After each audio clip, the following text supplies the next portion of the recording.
한화 이글스에 대한 비판 중 하나가 유망주를 제대로 육성하지 못한다는 것이었으나 22세의 1라운드 좌완 투수가 폭발적인 성장을 보이며 이러한 비판을 무색하게 만들고 있는데요.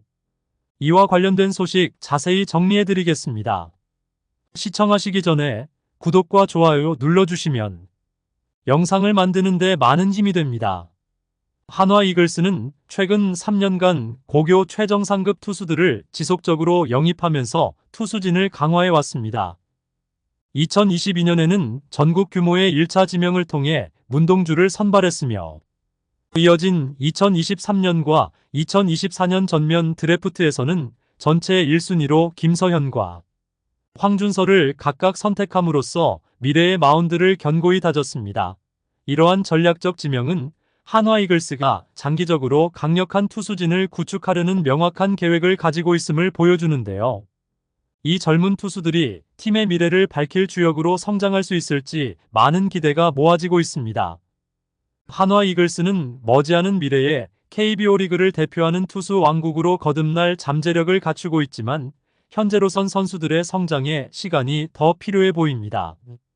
지난 시즌 신인왕으로 큰 주목을 받았던 문동주는 올 시즌 2차례나 2군으로 내려가는 등 심한 부진을 겪고 있습니다. 또한 유망주로 평가받는 김서현은 재구 불안으로 인해 성장 과정에서 어려움을 겪고 있으며 높은 완성도와 즉시 전력으로 기대를 모았던 황준서 역시 체력 저하로 인해 중간에 페이스를 조절해야 하는 상황입니다. 이러한 문제들을 해결하며 젊은 투수들이 안정적인 성장을 이루어내는 것이 한화 이글스가 향후 리그를 주도하는 투수진을 구축하는 데 중요한 열쇠가 될 것으로 보이는데요. 한화 이글스의 젊은 투수 트리오 문동주, 김서현, 황준서의 발전이 최근 주춤해지면서 일부에서는 이 팀이 투수 유망주를 제대로 키우지 못한다는 섣부른 비판이 나오고 있습니다. 하지만 이들 선수는 아직 19세에서 21세에 불과하며 성장 과정에서 겪는 자연스러운 성장통이나 시행착오는 어느 유망주에게나 흔히 발생하는 일입니다. 대다수의 유망주들은 바로 큰 성공을 거두기보다는 점진적으로 성장하는 과정을 겪으며 류현진과 같이 일찌감치 큰 성공을 이루는 선수는 매우 드물다는 점을 이해해야 합니다.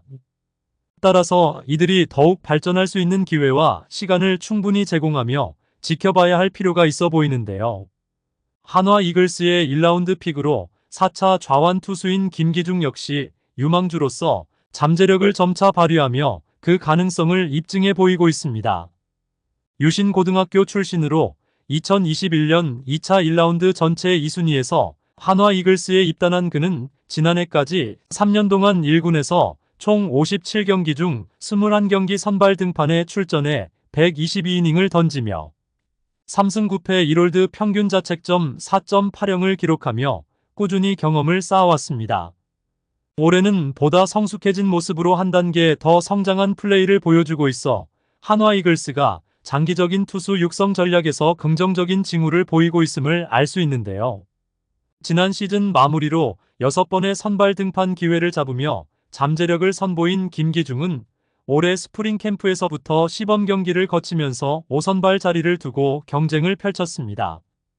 시즌 초반에는 불펜에서 시작했으나 곧 2군으로 내려가 예비 선발로서 추가 준비를 했고 지난달 다시 1군으로 호출되어 롱릴리프 역할에서 경쟁력을 발휘했습니다.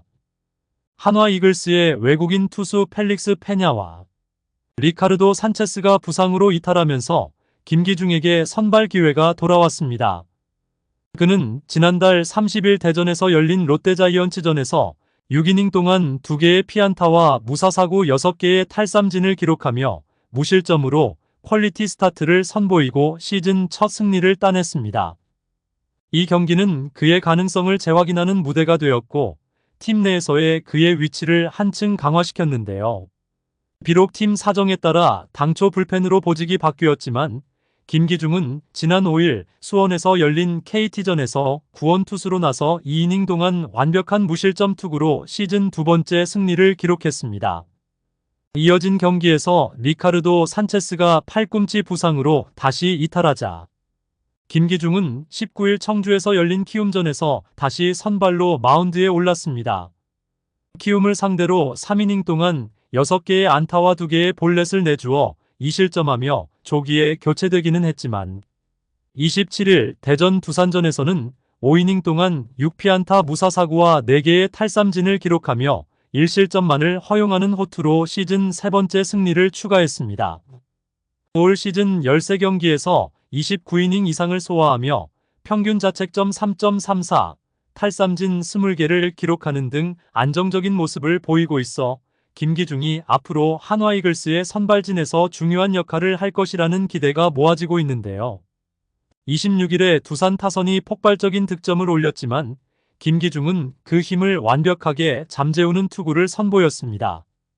그는 경기의 첫 회를 깔끔한 3자범퇴로 시작하여 이후 2회에는 김재환과 강승호를 각각 바깥쪽 높은 직구와 몸쪽 낮은 슬라이더로 연속 헛스윙 삼진으로 잡아내며 경기를 지배했습니다. 3회에는 정수빈을 상대로 높은 쪽 슬라이더로 루킹 삼진을 잡아내고 공 12개로 3자범퇴를 완성했습니다. 4회에는 양의지를 상대로 몸쪽 낮은 직구로 루킹 삼진을 추가하며 연속으로 3자범퇴를 이어갔습니다. 김기중 본인도 오늘 경기 중 제일 좋았던 것 같다며 자신의 투구에 만족감을 표현할 정도로 그의 투구는 정말로 인상적이었습니다. 이런 모습은 김기중이 앞으로 더 큰 역할을 할 수 있음을 시사하며 그의 발전 가능성을 더욱 기대하게 만드는데요. 김기중의 볼이 불같은 강속구는 아니지만 안정적인 제구를 바탕으로 유리한 카운트를 선점하며 공격적인 투구를 펼쳐왔습니다. 지난 시즌까지 9이닝당 볼넷 수치가 5.6개에 달했지만 올해는 이를 2.7개로 대폭 줄이는 놀라운 개선을 이루었습니다. 이러한 변화는 그가 얼마나 철저하게 준비하고 경기에 임하는지를 보여주는 지표라고 할 수 있는데요. 김기중은 자신의 개선된 제구력에 대해 언급하며 준비를 잘했다고 느꼈고 이겨서 기분이 좋다. 볼넷이 크게 줄었는데 이는 공격적으로 들어가자는 마음가짐에서 비롯된 결과다. 기술적인 변화보다는 태도의 변화가 좋은 결과를 낳았다고 말했습니다. 이는 그의 투구에 있어서 의식적인 전략적 접근이 큰 성과를 이룩하고 있음을 시사하는데요. 김경문 감독은 김기중에 대해 이 투수는 매우 어리지만 미래가 촉망되는 선수라며 높이 평가했습니다. 김기중 선수는 앞으로도 경기에서 멋진 활약을 보여줄 수 있을까요? 여러분들의 생각은 어떠신가요? 댓글로 여러분의 의견을 알려주세요. 영상을 시청해주셔서 대단히 감사드리며 선수들의 소식을 계속 듣고 싶으시다면 구독과 좋아요를 부탁드립니다.